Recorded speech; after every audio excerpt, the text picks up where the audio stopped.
तो फिर इधर की तरफ साधना में आगे बढ़ने में कोई कठिनाई नहीं होगी। मैं फिर से याद दिला दूं आप लोगों को कि हमारा जो संसारिक जीवन होता है ये ऐसा है जैसे एक बाल्टी के अंदर हमने 50 मेंढक रख दिए। एक टब लिया, उसमें कभी 50 मेंढक रख के प्रैक्टिकल भी कर सकते हैं, तो आप देखोगे कि सारे मेंढक उसमें बैठ नहीं सकते हैं, एक ना एक उछल के बाहर आ ही जाएगा उससे। तो सेम ऐसा ही, इस उदाहरण को सदैव याद रखना, सेम ऐसा ही हमारा जीवन होगा। हम जितना मर्जी उसे सोचे कि पैसे की व्यवस्था ठीक हो जाए तब हम अध्यात्म में जाएंगे, या हमारे संबंध ठीक हो जाए हमारे घर के तब हम अध्यात्म में जाएंगे, या हमारे बच्चे काबिल हो जाए तब हम अध्यात्म में जाएंगे। तो ये जो भी हमारी संसारिक समस्याएं हैं, तो ये सारी की सारी एक साथ ऐसा पूरे जीवन में कभी मौका नहीं आएगा कि सब कुछ आपके अनुसार होगा। ऐसा मौका कभी नहीं आएगा। यदि आप ऐसा मौका ढूंढ रहे हैं कि कभी सब कुछ ठीक होगा तब मैं अध्यात्म में आऊं, तो ऐसा कभी भी नहीं होने वाला है। तो अब आप समझ गए होंगे, तो फिर आप अध्यात्म में कभी भी नहीं आने वाले हैं। कुछ ना एक मेंढक बाहर आपको उछल के कूदता हुआ मिलेगा ही।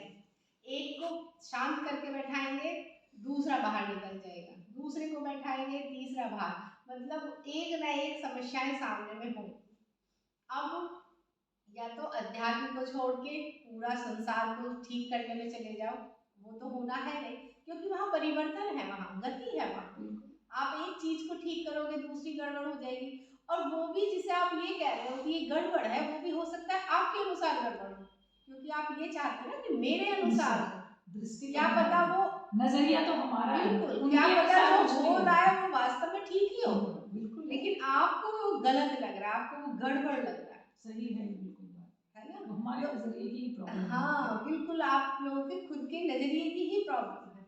अब किसी के लिए शादी एक बंधन हो सकता है और किसी के लिए शादी एक व्यवस्था हो सकती है आराम की, है ना, कितनी सारी झंझटों से छूटे। अभी भी कितनी सारी महिलाएं ऐसी है, मतलब लड़कियां ऐसी है जिन्हें लगता है अच्छा यहाँ पे हमें ज्यादा स्वतंत्रता नहीं है, माँ बाप के घर में शादी होगी वहाँ स्वतंत्रता मिलेगी, वहाँ पैसों की दिक्कत नहीं, पहनने ओढ़ने की नहीं, खाने की नहीं, 2 घंटे काम करो आराम से सो जाओ। तो अपने अपने ये नजरिए हैं हमारे। तो जीवन में ऐसा कभी नहीं हो सकता है कि सारी समस्याएं ठीक हो तब हम अध्यात्म में आए। और ये अध्यात्म की ही बात नहीं है, उन विद्यार्थियों की भी बात है जो पढ़ाई करते हैं, उन्हें भी ऐसा लगता है कि ये डिस्टर्बेंस है इसलिए मैं नहीं पढ़ पा रहा हूँ, ये वाला डिस्टर्बेंस है इसलिए नहीं पढ़ पा रहा हूँ। जिन्हें पढ़ना है वो हजार हजार कठिनाइयों में भी पढ़ जाते हैं। वही अगर हमें जीवन में कुछ करना है तो हमें समस्याओं के साथ ही करना होगा, ठीक है, सारे मेंढक एक साथ नहीं बैठेंगे। अब जो भी कार्य आपका प्रायोरिटी लिस्ट में होता है वो कार्य आप सारी समस्याओं के साथ भी करते ही हैं। तो अध्यात्म को प्रायोरिटी लिस्ट में सबसे ऊपर लेके आइए, बाकी समस्याएं चलती रहेंगी, उनका ऐसा नहीं है कि उनका समाधान नहीं, उनका समाधान कुछ का हो भी जाएगा, कुछ समस्याएं आगे चली भी जाएंगी, कुछ हमेशा ही सिरदर्द बन के रहेंगी, उनका कोई समाधान ही नहीं है, कुछ समय के साथ अपने आप कुछ अपने आप ही समय के साथ चली जाती हैं। तो हमें क्या ध्यान देना है, हमें ध्यान ये देना है कि ऐसा जीवन में कोई दिन नहीं आएगा जिस दिन हमें कोई समस्या ना हो। अब हमें कोई चिंता फिक्र टेंशन नहीं है, अब हम अध्यात्म में अपना शुरू करें, अध्यात्म में आके समस्याओं के साथ में ही बढ़ना होगा।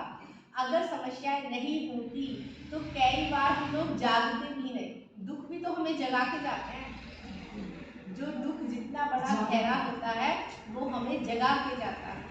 अगर हमें सुखी सुख होगा तो एक भी प्राणी ऐसा नहीं है कि फिर वो अध्यात्म में आए,